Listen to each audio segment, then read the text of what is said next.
Hello, everyone. I'd like to welcome you back to the next, basically, episode in this fabulous series about the problems, or as we called it, the many problems of the Quran, focusing on external evidence, specifically dealing with manuscripts and specifically early Quranic manuscripts. Today, we're going to talk about one of the most early Quranic manuscripts that has been discovered, known as the Sunnah manuscript.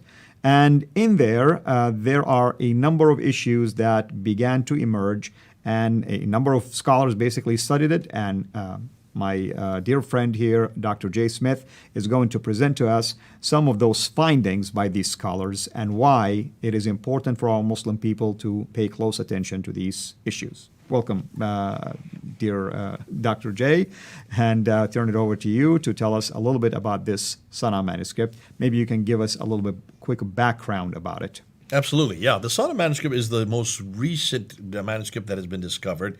These other manuscripts have been around for hundreds of years. The Sunnah manuscript was discovered by accident in 1975 when they're in Sana'a, in the capital of Yemen, as they were cleaning out the dome of the mosque there in Sana'a. They came across a trapdoor, and when they opened the trapdoor, thousands of manuscripts fell to the ground. Now, that's not surprising. Manuscripts are always kept up in domes. Whenever they start to deteriorate, they don't destroy them. They just hide them up in the domes, and they forget about them, and these were forgotten. And there was nothing a great find until when they looked through the manuscripts that had fallen to the ground. A number of them they couldn't read. The reason they couldn't read is what we were talking about in earlier episodes. They had no diacritical marks, and they had no vowelization. Correct. So therefore, there was a dilemma. How are they going to read? How are they going to use these? But they also knew that these had to be very early manuscripts, because they did know, at least there in Sana'a, that the earliest manuscript did not have diacritical marks. So these sets, about 3 or 4 of the ones, well, more than that, but the biggest ones, were certainly much earlier than anything else they'd come across. And so in 1981, the Yemeni government flew down 3 German scholars from Saarland University in Saarbrücken, Western Germany, considered to be 3 of the best in the world on archaic Arabic script. They were flown down to look at these manuscripts, and they immediately took pictures of them because they realized we're dealing with very archaic texts, possibly the oldest ever to be found. As they were discussing it, from what I understand, what I've been told, as they're discussing it, some of those overheard what they were saying, and the Yemeni government quickly confiscated their microfilms. Out of fear that it will be a problem. Out of fear that these were problematic. And so they went back, the Germans went back to Germany without their manuscript, without their microfilm, sorry. It was about 1997 that finally the Germans were able to get their microfilms back under the condition that they would give scholarships to 2 Yemeni students, which they did, and they were able to get that passed, and so they got their microfilms back. And that's when I went to see them, and I went to see Gerd Puin there in Germany with his facsimiles of the manuscripts. Now, while they were looking at the manuscripts, they noticed that there was a bleeding through of ink underneath. Now, that's not atypical. That happens with lots of manuscripts are made out of animal skin, in this case, deer skin. And with deer skin, you can write on it, and then you can wash it off and then write over top. Correct. Then it becomes what we know as a palimpsest. That's the name that's given to it, the technical name. This was a palimpsest. And that was all over the news. When I remember hearing about that when I was much younger. And, of course, I wanted to know what the lower layer was. And this is what everybody's been waiting for, the lower layer to that text. Now, I'm going to look at the slide, because here you can see the 2 pages of the Sunnah manuscript. And here you can see that lower text. Can you see it? The blue picture on the right. The lower text underneath is faded, but we're looking at it using ultraviolet light. Correct. And with ultraviolet light, you can pull the 2 scripts apart and then compare them one with the other. Now, what they notice, and this is what's fascinating, according to Muslim scholars, people like Asma Hilali and Sidegi and Gudarzi, these Muslim scholars, they have dated the lower script to around 671, 30 to 40 years earlier than the upper text, which is dated to 705. Now, how they came to their conclusions, I don't know. Until this day, I don't know how you could ever come to conclusions. And let us tell people why you're concerned about that, because obviously you have to date the ink to be able to tell that, because they're Absolutely. both written in the same parchment. Because the parchment you can date, the only thing you ever do date is the parchment, because you date the carbon reduction and that means you can only date the age of the animal, skin basically, once the animal dies. Once it dies, it starts to deteriorate, and of course the carbon deterioration is what you measure. It's very inexact. That's right. And when the Birmingham manuscript came out in 2015, the dates they gave for that using carbon dating, we're going to get to that later in another episode, was 568 to 645. Well, that's a huge amount of dates. That's over 70 years difference. And that's the same thing with this. You can even the dating the parchment or the vellum is so inexact. How in the world were they able to come to this conclusion? To this day, no one's ever answered that. Because you can't date ink, and the reason why you can't date ink is that ink is a multiplicity of different liquids. You mix them up, and you get it from different parts of the world, and you mix them up, and you get these ointments and these different types of oils and pigments from many different parts of the world, all of which are corrupt the final ink. It's so corrupted, there's no way you can come up with any date. So that's why they don't date ink for that reason. Correct. Now, because of that, it was fascinating to see what Asma Hilali did. And Asma Hilali came out with her book, and her book was she came out with her book in just last year. And if you look at the slide that we have there is a picture of her book there on the right, the Sunnah palimpsest. So it's only been out a few months. That's right. I just got it myself. It's been published just recently. It was published, I think, in August of 2017. I got it about 3 or 4 months ago, and I read it through, and immediately I saw that there were problems. Asma Hilali is a Muslim, and so in some ways she was constricted by the need to make sure that she didn't go outside of the classical narrative. But from Asma Hilali's book, The Solemn Palimpsest, she says this: Dr. Gerd Puyn and Dr. Elizabeth Puyn, both husband and wife, who've done probably the most work on this palimpsest, along with Sadeghi and Godarzi, they all of them considered that the palimpsest is part of a complete Quran codex that is a vestige of a non-canonical reading. Now, unpack that means we've now got here a text. The undertext we cannot find any parallels to it. Correct. It is really unique. It is one of a kind. Sadeghi and Godarzi and Elizabeth Puyn believe that the lower text constitutes in itself documentary evidence of a non-canonical Quran. That's a huge statement. We're talking about another Quran that is different than all the others, and then different from the canon. Sadeghi and Godarzi believe that the text is related to the Codex of Ibn Mas'ud, who died in 652.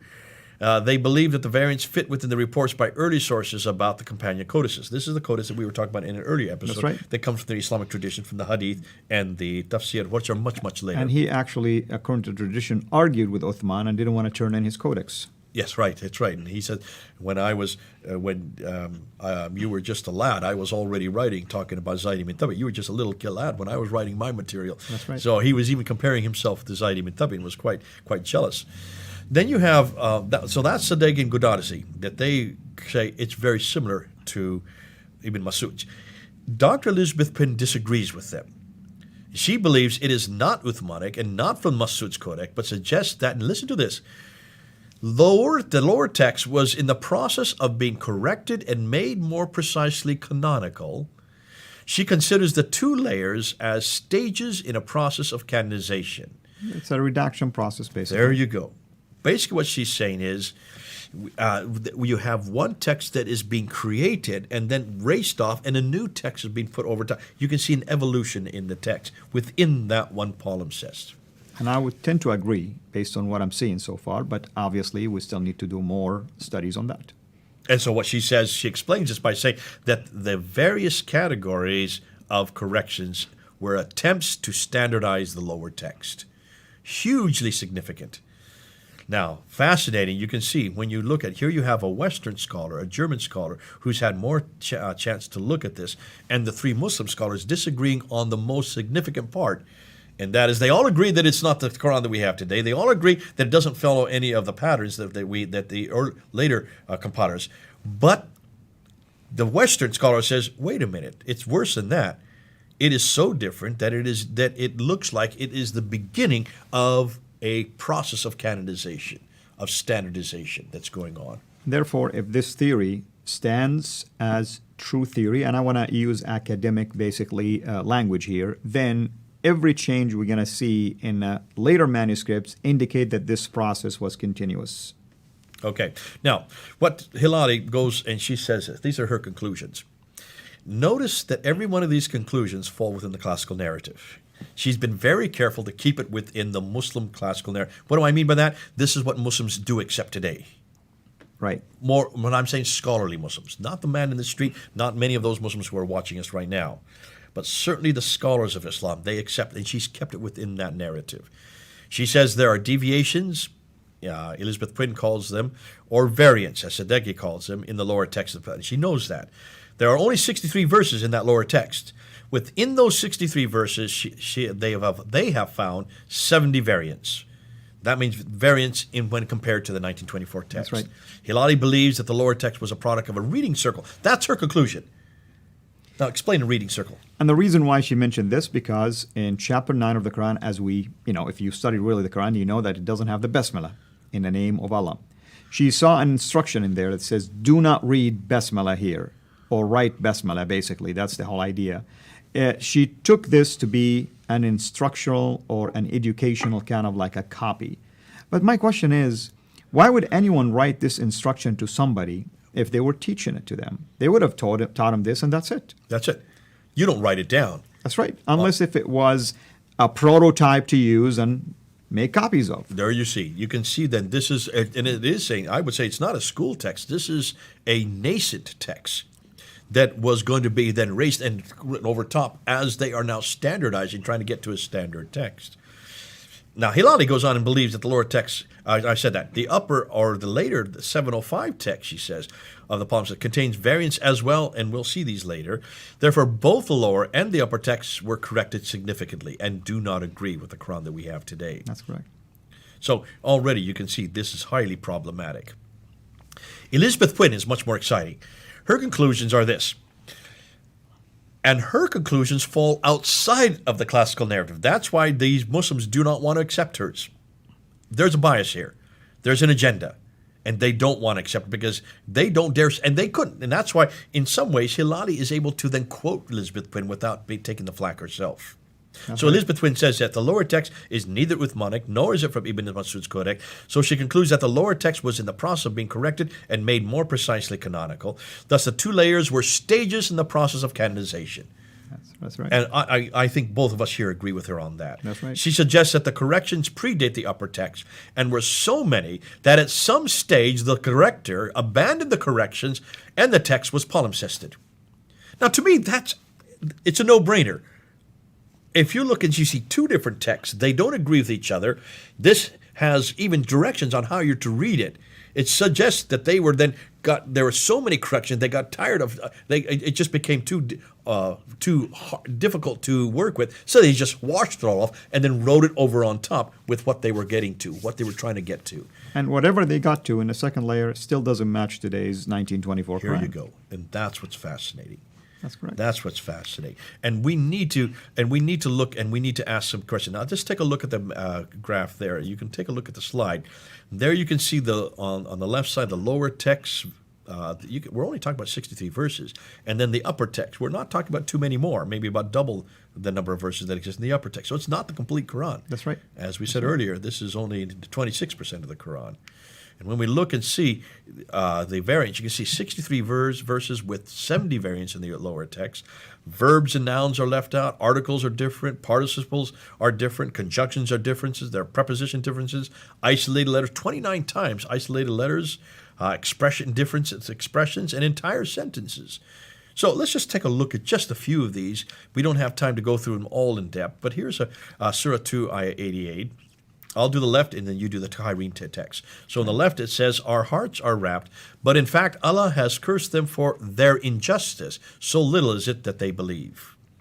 Here in the 1924 Kyrene text, it says this, and they said, our hearts are wrapped, but in fact, Allah has cursed them for their unbelief. Yours says, بِظُلْمِهِمْ, here says, بِكُفْرِهِمْ.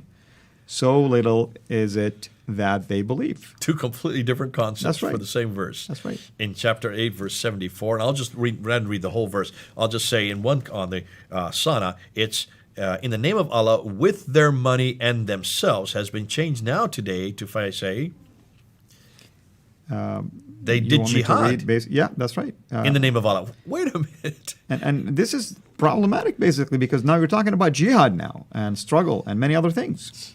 So you can see that does change it completely. Now here's what, so travel freely throughout the land 4 months, but know that they, look at the word they, do not escape Allah and His Prophet.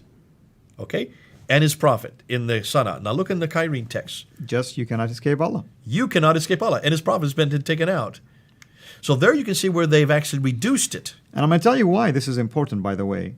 Because that would have been probably said when the Prophet was alive. Now the Prophet is not alive. Why do you need it there? So you need to take it out. Okay. So the theology continues. Okay.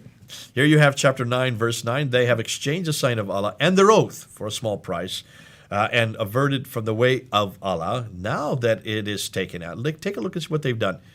They've exchanged, go ahead. The signs of Allah for a small price and averted, basically, people from His way. So they've taken out and their oath completely and just put for a small price. That's right. 9:13, and why don't you fight a people who broke their oaths, and they were the first to start the aggression, and they intended to drive out the Prophet. Now take a look at how they have changed it and flipped it around for the 1924 Kyrene text. Will you not fight a people who broke their oath and they intended to drive out the Prophet, and they were the first to start aggression? There you go. Complete change around. And one is, why don't you? And the other one is, will you not? That's right. Completely, it's even more of a question. Surah 9, verse 17, coming on down. For these are those whose deeds fell in this world, in the next, has been changed to. For those, their deeds fell worthless. Worthless. You can see that changes it completely. And now in the last stage, now here's what's going to go opposite from what you said. Those who believe in Allah in the last day, and he did jihad in the name of Allah, and did not fear anyone but Allah. Now that has been changed with... Just basically perform the salat, prayer, and give zakat, and fear none but Allah. There is no jihad whatsoever. What happened to jihad? Completely thrown out. So you can see jihad was there, now it's no longer there. It makes it more politically correct as well. 9 verse 80, Allah does not forgive them. Indeed, Allah does not guide the defiant, has been changed to Allah will not forgive them because they disbelieve in Allah and His Prophet, and Allah does not guide. Now here, His Prophet is brought back in again. So that just contradicts the earlier one where Prophet is taken out. Isn't that bad? There is no consistency there. You seek welcome has been changed to... And greet those in them. Again, that's quite a bit different. For it is good for you. Indeed, Allah is knowing has been changed to... Is purer for you, and Allah is knowing. Now, here, and that's the lower text. Now, when you look at the upper text, you can see, and you can go in this in your own time, look and see even in the upper text, they are changed. There we have the upper text on the left, and then the Kyrene 1924 on the right. So this is happening over and over and over again. Can you then see why the Muslims are having such a problem with the Sunnah text? Can you then see why when they call in, they don't want to talk about the Sunnah manuscript. They want to talk about the Topkapi. They have reduced it now, not just to Quran only. They have now reduced it into only one manuscript because the Sunnah manuscript is so problematic. Okay. And I think that as we don't need to go into all the conclusions on this one here. But there is a niggling problem. I want to end with this one. With all these problems of the differences and the changes and the fact that these don't follow any of them, look at the one niggling problem that I want to bring up. The biggest difficulty with these two layers is, number one, these are the oldest Quranic fragments in existence today. All the other extant manuscripts are more recent. So why are these layered palimpsests the earliest ones? And where is the original Quran from which these supposed reading texts were derived? That's right. See, how is it that these turn out to be the oldest and they don't agree with any other ones that come later? If Muslims are saying that these actually follow one that is earlier than this, that from the time of 652, Where is it? Why is it that the earliest we have is completely different than all the others? That's correct. Hugely problematic. And it's a good place to leave it there because Muslims have to deal with this. The scholars have to deal with it. Those who are listening today have to deal. And we're talking to you, Muslims. You're going to have to deal with this material.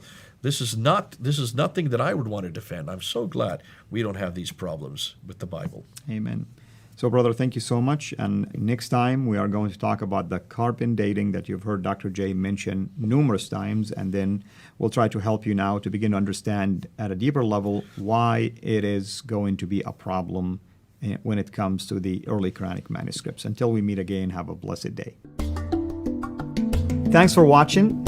Make sure to like and subscribe so that you don't miss future videos. And please consider becoming a patron on patreon.com/Sierra International.